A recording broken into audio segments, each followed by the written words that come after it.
오늘 예배에 참여하신 우리 성도님들에게 하나님의 축복이 함께하기 원합니다. 오늘이 뭔 특별한 날인지 모르겠는데 우리 성도님들이 많이 빠졌습니다. 여러분 위해서 관심을 가져주시고 빠진 분들 위해서 여러분 기도해 주시고 또 같이 좀 연락하면서 왜 빠졌는지 이렇게 좀 물어보면 좋을 것 같아요. 자, 오늘은 맥주 감사 주일입니다. 우리 성도님들에게 이 감사 절기를 보내면서 어떤 감사한 일이 있는지 모르겠습니다.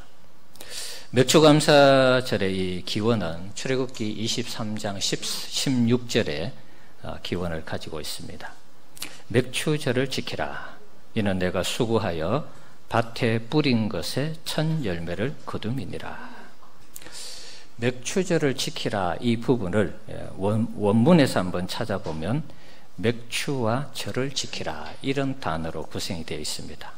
카치르라는 단어를 썼는데요. 맥추는 수확이라는 그런 의미가 있습니다.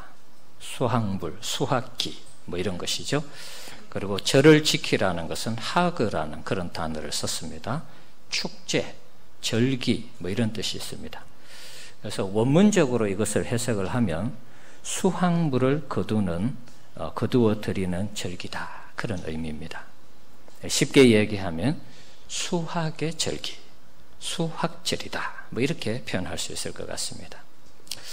자, 그럼 무엇을 수확해서 절기로 드렸을까요? 이스라엘 당시에는 밀입니다. 밀. 그래서 이 출애굽기 23장 16절을 원문 그대로 해석을 하며 이렇습니다. 너는 수확절을 지키라. 이는 내가 수고하여 밭에 뿌린 밀의 첫 열매를 거둠이니라. 밀을 처음 거두어서 하나님 앞에 수확을 해서 그것을 감사절기로 드리는 것이 맥추절이라는 것입니다.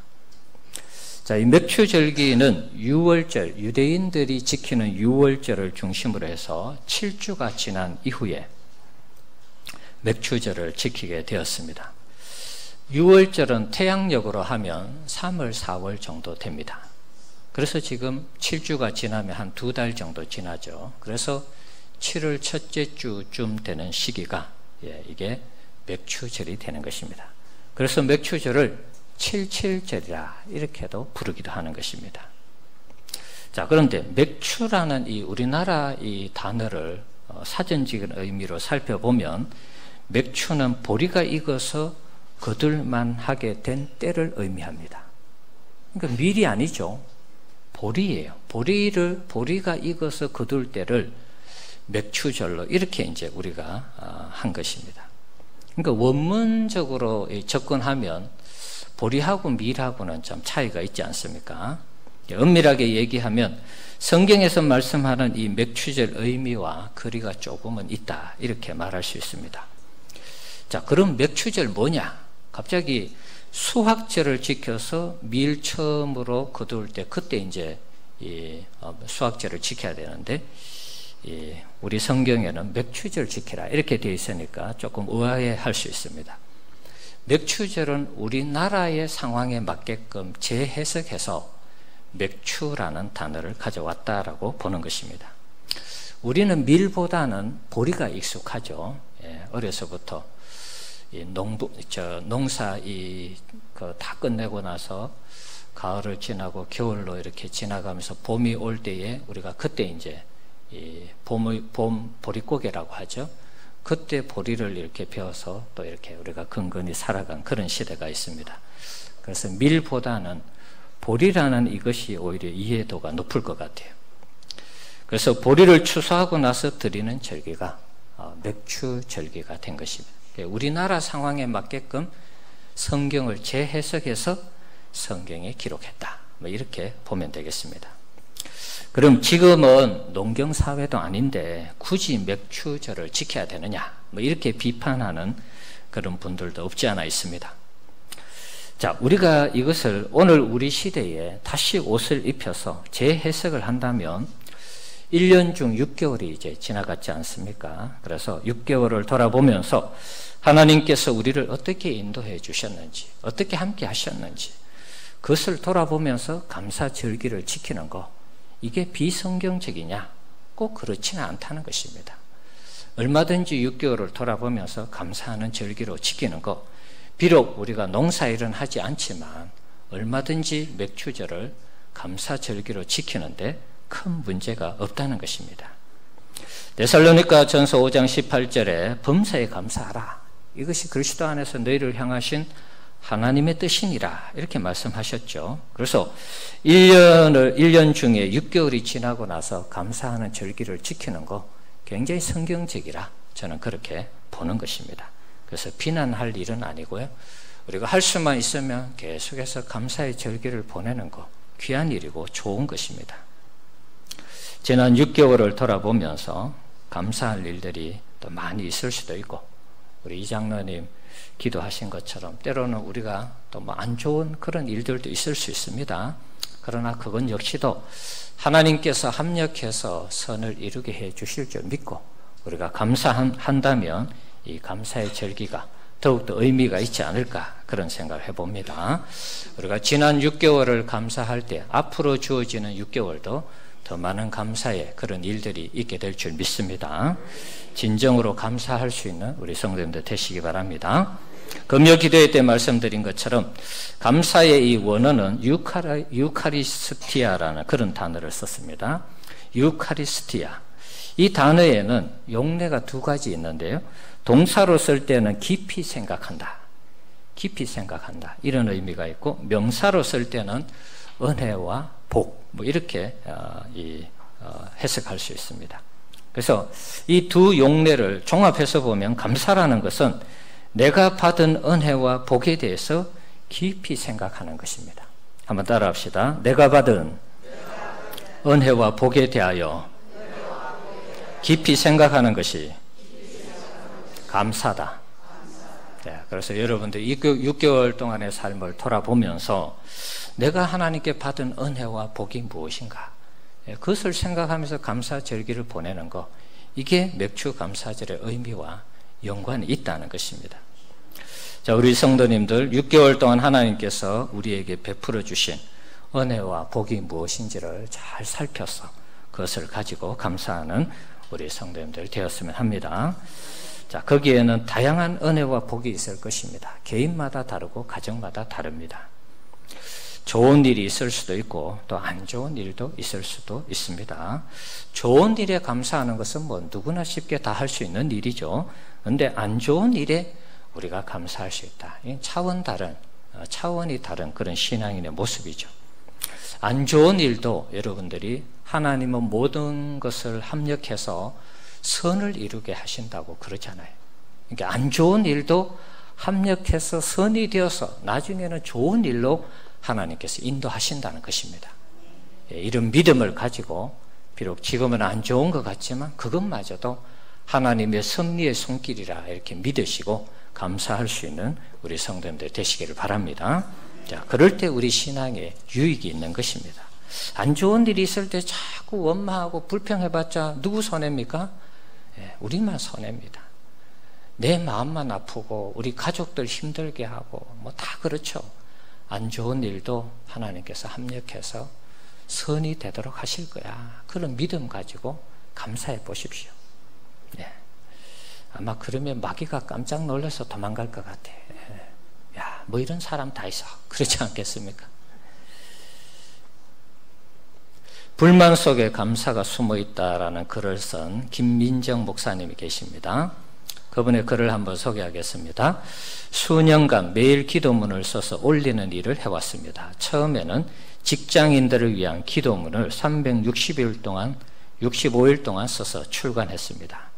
자, 그 다음에는 직장인뿐만 아니라 일반인들을 위한 아침 기도문을 썼습니다.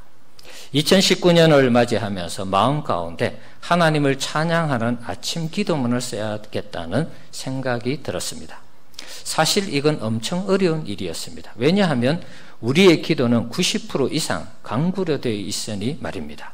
예상대로 감사와 찬양으로 채우는 기도는 아주 어려웠습니다. 아마 이분은 사역하기를 직장인들이 출근하기 전에 하루 그 감사 기도문을 읽고 출근하도록 아마 그런 사역을 한 것 같아요.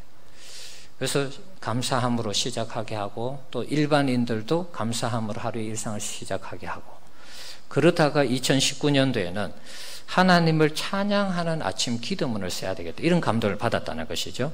그런데 늘 기도가 우리가 뭘 주세요, 도와주세요, 함께 해주세요, 이런 기도인데 하나님 앞에 찬양하고 감사하는 기도가 사실은 우리도 의외로 적습니다.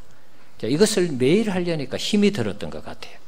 그런데 이것을 하면서 이분이 깨달은 게 있습니다. 자, 그렇게 감사할 것을 샅샅이 찾다가 발견한 게 있습니다. 바로 감사하지 못하는 많은 것들 속에 감사할 제목들이 보석처럼 박혀 있다는 사실입니다. 감사하지 못할 것 같은 그런 상황 속에서도 감사를 찾아보니까 보석처럼 감사치 못한 일들에 박혀 있더라는 거예요. 이런 것입니다. 집이 좁아 불만인 사람들은 이미 집을 갖고 있다는 사실. 아, 왜 이래 집이 좁아 우리 집은. 그런데 그런 사람에게 집이 있다는 거예요. 부모님 때문에 힘들어하는 사람들 있죠. 자, 그런 분들, 부모님이 살아 계시다는 것입니다. 배우자 때문에 고민하는 분들, 내가 결혼했다는 사실입니다. 그리고 자식 때문에 속상해하는 분들이 있다면 내게 자녀가 있다는 것입니다. 부하 직원이 속을 썩인다, 그러면 내가 직장에서 상사가 되었다는 것입니다.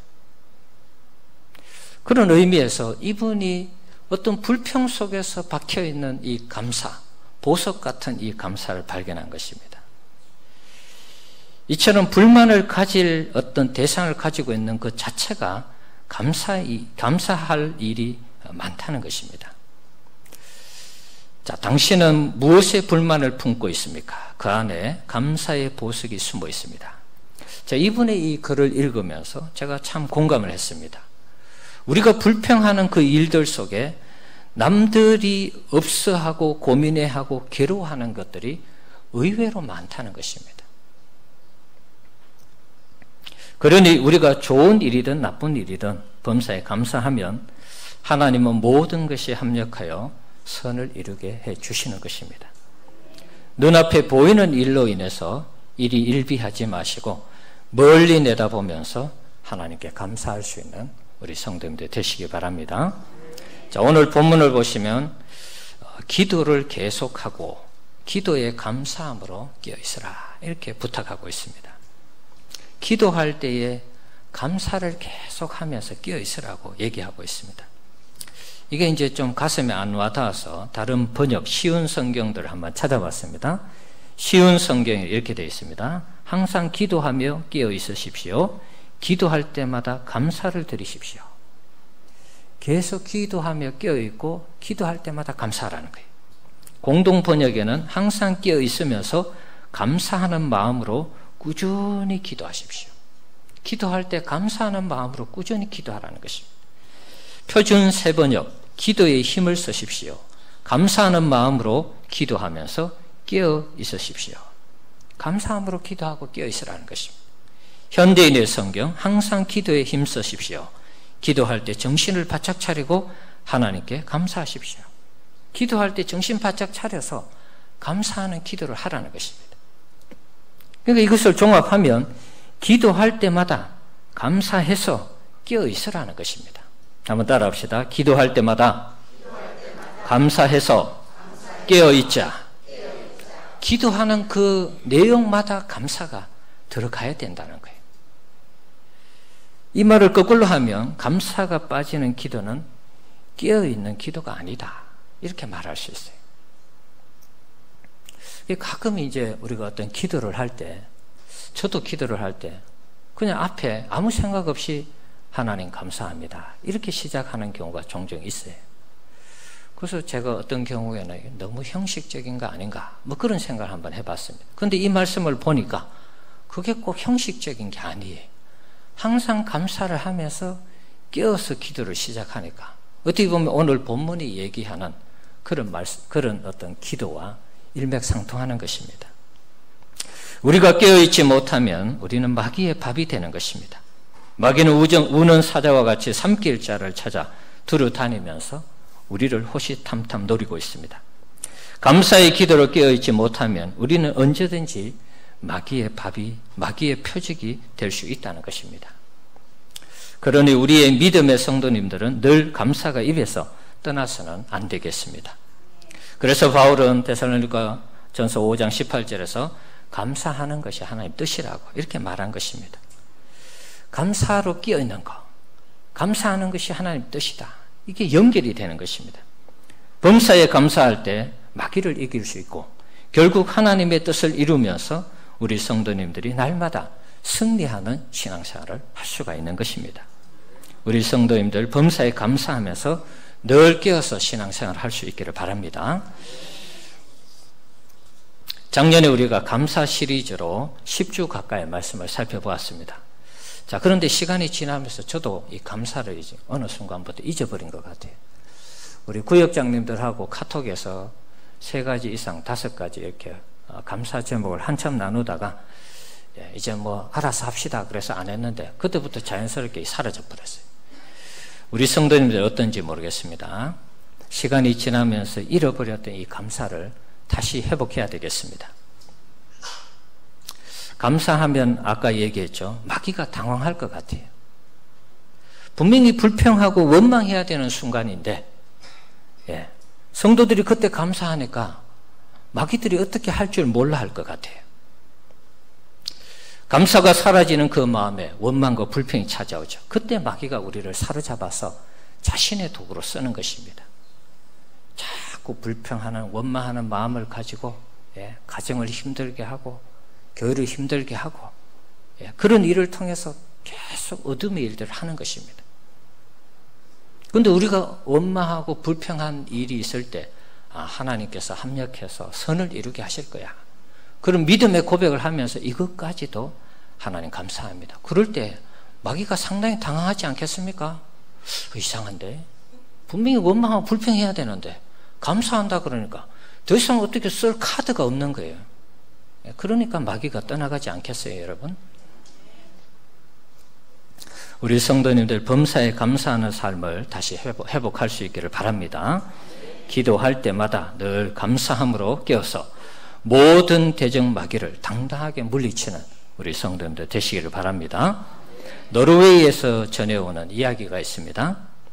사탄이 세상에 내려와 노르웨이에 여러 창고를 지었는데 그 창고에는 미움, 시기, 질투, 절망, 아픔, 안 좋은 감정의 씨앗들을 차곡차곡 이렇게 창고를 만들어서 쌓아놨다는 것입니다. 사탄들은 매일 부지런히 나가서 말마다 이런 안 좋은 씨앗들을 뿌렸다는 거예요. 씨앗은 뿌려지기만 하면 사람들의 마음에 쑥쑥 자라서 그 원망, 시기, 불평, 질투 이게 막 활개를 치면서 세상이 어지러우니까 사탄은 너무 만족하고 좋아했다는 것입니다. 그런데 어느 날 사탄이 보니까 유독히 이게 한 마을에는 이 씨앗의 효과가 없다는 거예요. 아무리 악한 영을 보내어도 이게 안 먹혀 들어가는 그런 마을이었습니다. 그래서 찾아가서 그 상황을 한번 봤습니다.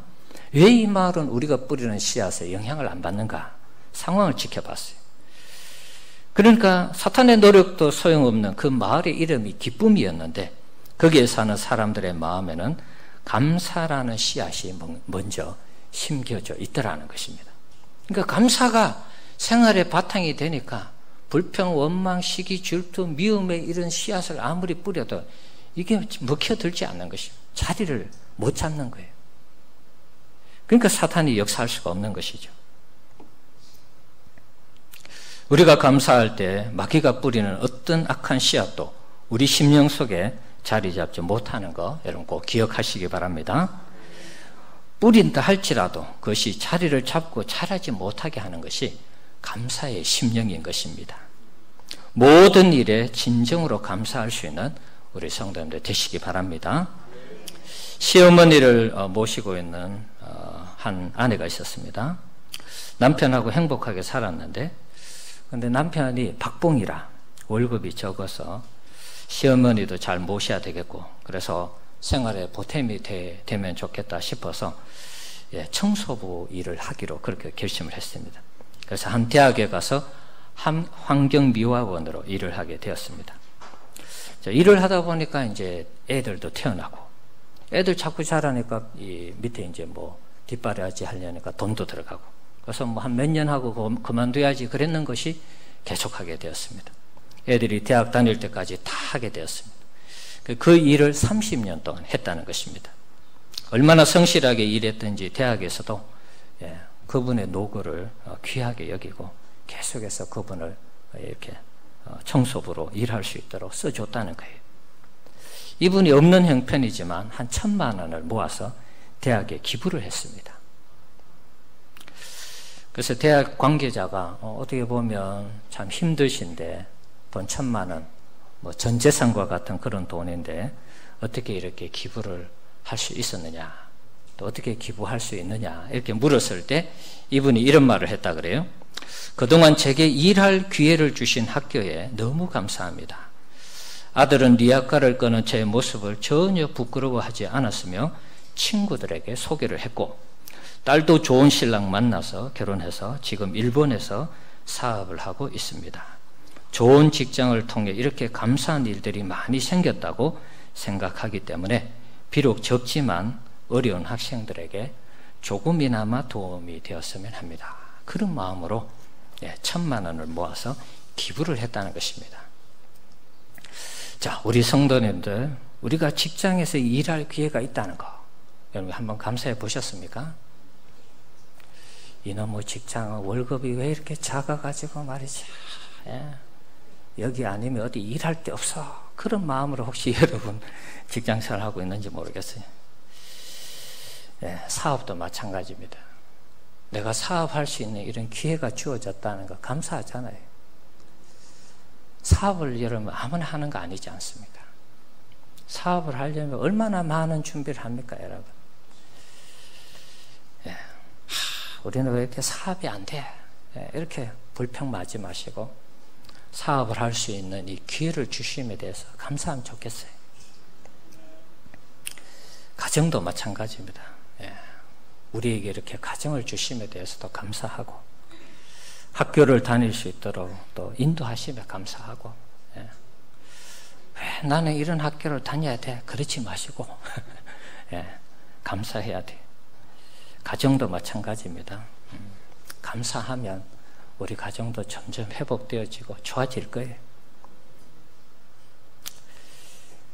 오늘도 우리가 죽지 않고 이렇게 살아갈 수 있는 호흡을 주심에 대해서도 여러분 감사하셔야 됩니다. 목사님, 저는 살아있는 것이 지옥입니다. 뭐 그런 분이 있을지 모르겠어요. 그러나 여러분, 누군가는 살고 싶어서 지금 병원에서 말이죠, 죽어가는 사람이 살고 싶어서 몸부림치고 있습니다, 여러분. 그 사실을 여러분 잊으시면 안 돼요. 지옥 같은 삶이라도 나 몇 달 더 살고 싶어, 몇 년 더 살고 싶어, 그러는 분이 있습니다. 그러니까 우리가 감사해야, 감사할 것이 있다면 정말 찾으면 너무 많은 것입니다. 우리 자신의 이 처한 상황만을 보지 마시고 주변도 보시면서 여러분 감사하시기 바랍니다. 앞에서 말씀드렸습니다. 우리가 불평하는 일들 속에 다른 나라 사람들, 어쩌면 이웃들은 그 불평하는 일을 하고 싶어서 정말 사모하는지도 모릅니다. 저 일을 나도 한번 해봤으면, 나도 저기 한번 다녀봤으면, 나도 저렇게 한번 살아봤으면 하는 일들이 의외로 많이 있을 수 있습니다. 어떤 경우에는 그런 기회조차 주어지지 않는 사람도 있습니다. 그래서 삶을 포기하고 꿈을 접는 사람 많이 있습니다. 우리나라가 뭐 나름대로 불공평하다 하지만 그래도 노력하면 나름대로 성공할 수 있는 길들은 다 있습니다. 아예 다른 데는 그런 길들이 다 차단되어 있어요. 신분 자체가 벌써 더 이상 상위 그룹으로 올라갈 수 없도록 사회가 그렇게 되는 곳이 있습니다. 그것만 아니라도 우리는 얼마든지 감사할 수 있는 것입니다. 사랑하는 성도 여러분, 6개월의 삶을 돌아보면서 다시 한 번 더 진정으로 감사하시고 내가 감사해야 될 것이 무엇인가 한번 찾으면서 감사하면 좋겠습니다. 그렇게 할 때 앞으로 6개월의 삶도 하나님께서 다양한 방법으로, 다양한 기회로 우리의 삶을 풍성케 하시고 거기에 살아계신 하나님의 놀라운 역사가 있게 될 줄 믿습니다. 다시 감사를 회복해서 감사함으로 승리하시는 우리 성도님들 되시기 바랍니다. 이 시간